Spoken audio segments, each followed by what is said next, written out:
AP Amaravati సచివాలయంలో CM Chandrababu Naidu గారు మాట్లాడుతున్నారు. చూద్దాం లైవ్ లో. ఇక్కడికి వచ్చిన తర్వాత వెల్ఫేర్ లో రెండు బ్యాలెన్స్ చేసుకుంటూ ముందుకు పోతాం. భవిష్యత్తులో కూడా different countries different profiles maintain చేస్తున్నాయి ప్రపంచం మొత్తం.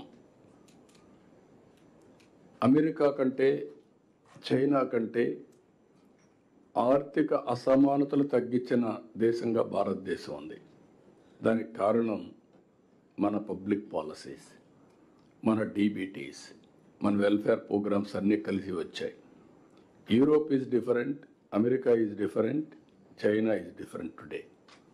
బట్ పొలిటికల్గా కొంతమంది కమ్యూనిస్ట్ గవర్నమెంట్స్, కొంతమంది డెమోక్రటిక్ గవర్నమెంట్స్, కొంతమంది రూలర్స్ ఉండొచ్చు, కానీ పబ్లిక్ పాలసీస్ వల్ల ఆ దేశం యొక్క ప్రొఫైల్ మారుతుంది.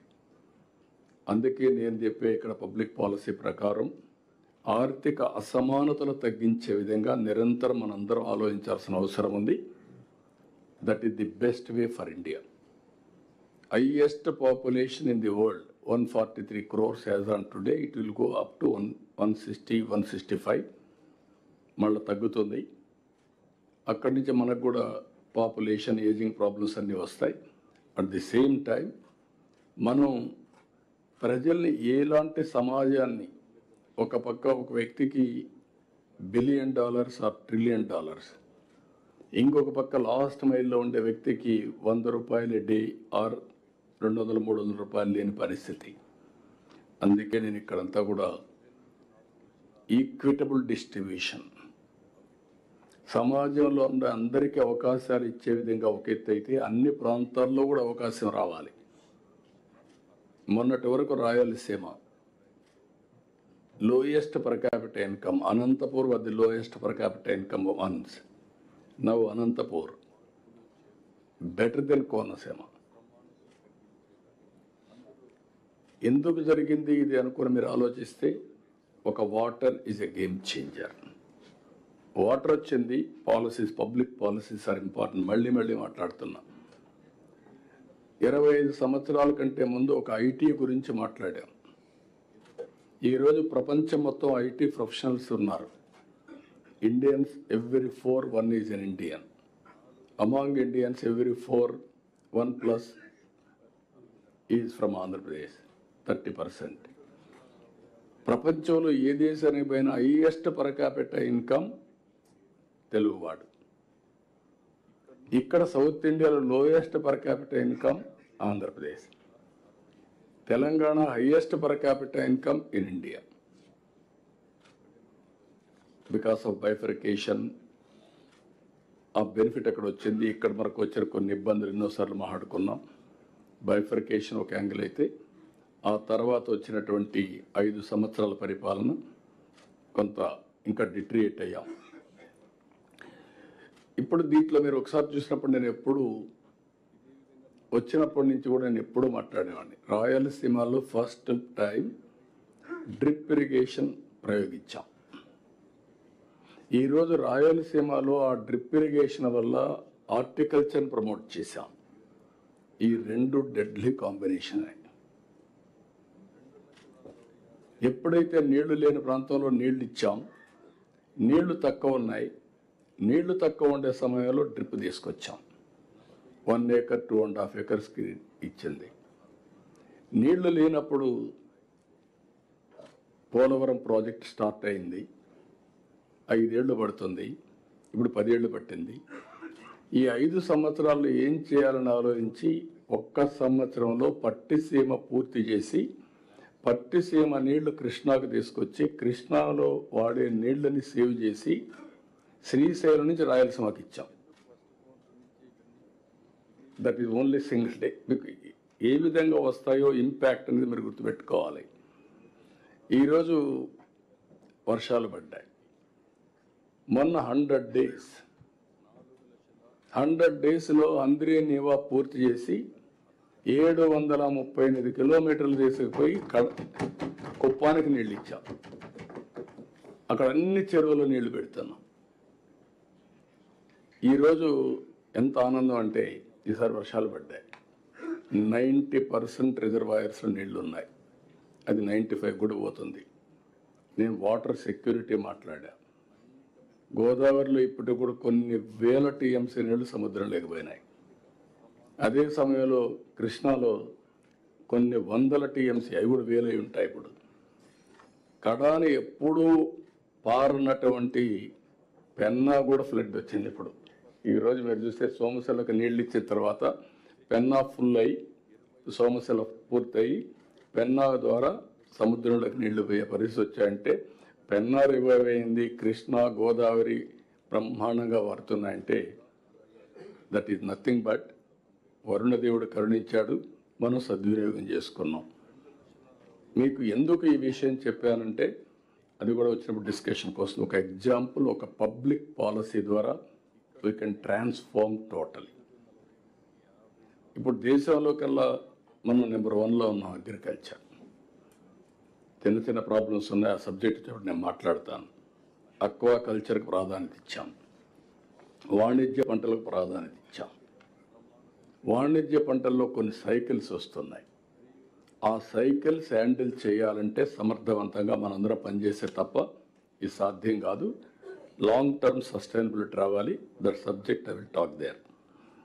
ఇక్కడికి వచ్చినప్పుడు ఫైనల్గా మీ అందరికీ 7 సబ్జెక్ట్స్ ఈరోజు తీసుకున్నప్పుడు క్రూషియల్ జిఎస్టిపి నెంబర్ 1, నెంబర్ 2 సమిక్షేమం empowerment. It is a continuous process. All collectors మళ్ళీ రిక్వెస్ట్ చేస్తున్నా, రూల్స్ ప్రకారం లేకుంటే మీరు బ్యూరోక్రటిక్గా ఆలోచిస్తే everything will be very smooth on paper.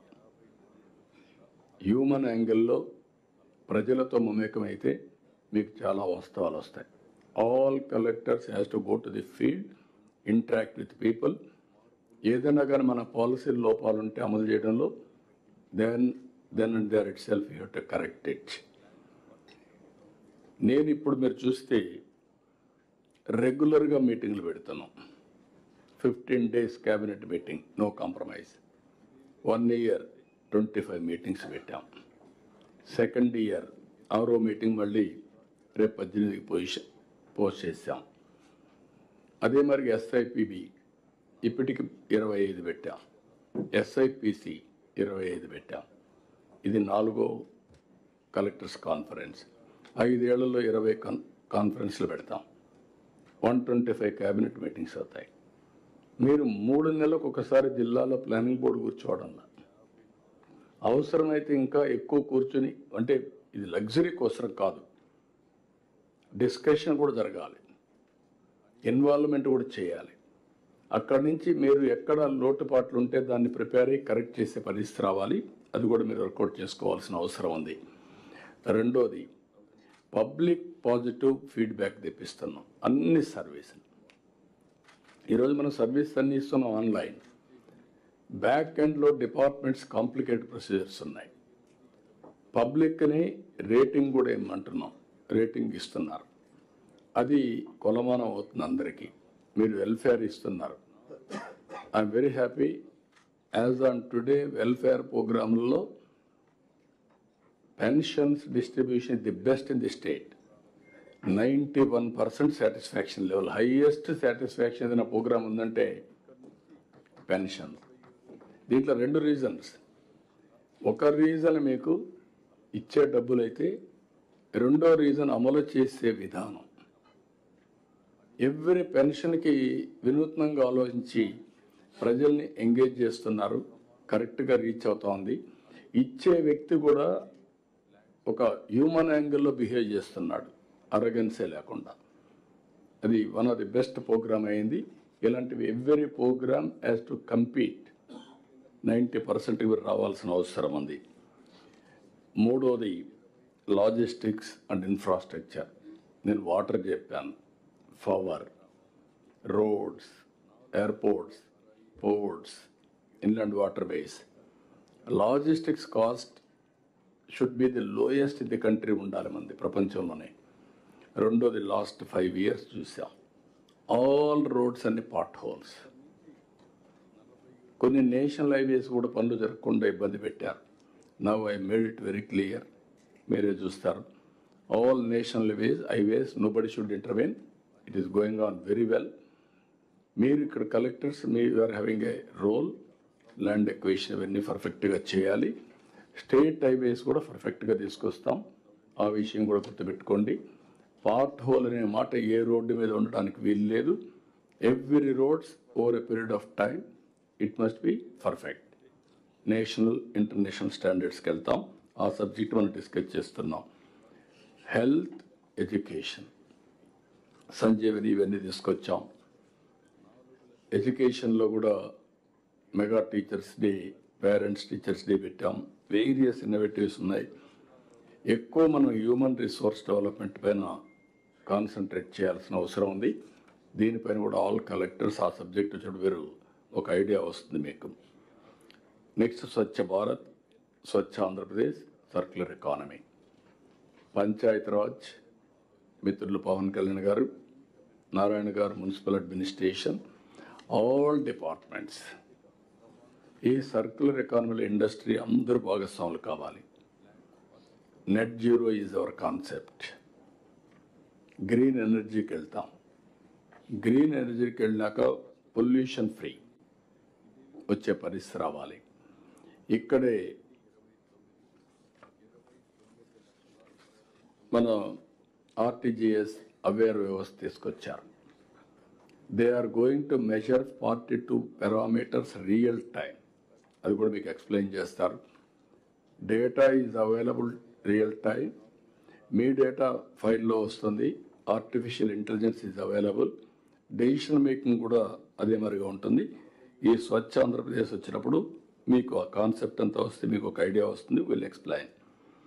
IT and IT enabled సర్వీసెస్లో నెక్స్ట్ లెవెల్కి వెళ్తాం. నేను ఇప్పుడు కొన్ని టచ్ చేశాను. మళ్ళీ ఆ సబ్జెక్ట్ వచ్చేప్పుడు మీకు ఒక ఐడియా వస్తుంది. ఇది కాకుండా revenue receipts and revenue department and regulatory departments ఇక్కడ చాలా ఎఫెక్టివ్గా పనిచేయాల్సిన అవసరం ఉంది. రెవెన్యూ హిస్టారికల్, ఎందుకంటే మనందరికీ ఆస్తి అనేది ఫండమెంటల్ రైట్, రాజ్యాంగం ఇచ్చిన హక్కు. అలాంటి ఫండమెంటల్ రైట్ కూడా దెబ్బతీసే పరిస్థితి, మన ఆస్తి వేరేవాడు రాసేసుకునే పరిస్థితి, లేకుంటే ఈ ఆస్తి ఇష్టం లేకపోతే గవర్నమెంట్ ఆస్తిని రికార్డు మార్చేసే పరిస్థితి. ఎంత గందరగోళం నా జీవితంలో ఎప్పుడూ చూడలేదు. చాలాసార్లు మీరు చెప్పాను. రెవెన్యూ మినిస్టర్కి క్యాబినెట్ సబ్ కమిటీ వేసాం. CCLA అండ్ రెవెన్యూ సెక్రటరీ గారు, she is doing good work, but you have to take to the logical conclusion, then only I will appreciate you. Zero problems వచ్చినప్పుడే అప్రిషియేట్ చేస్తాను.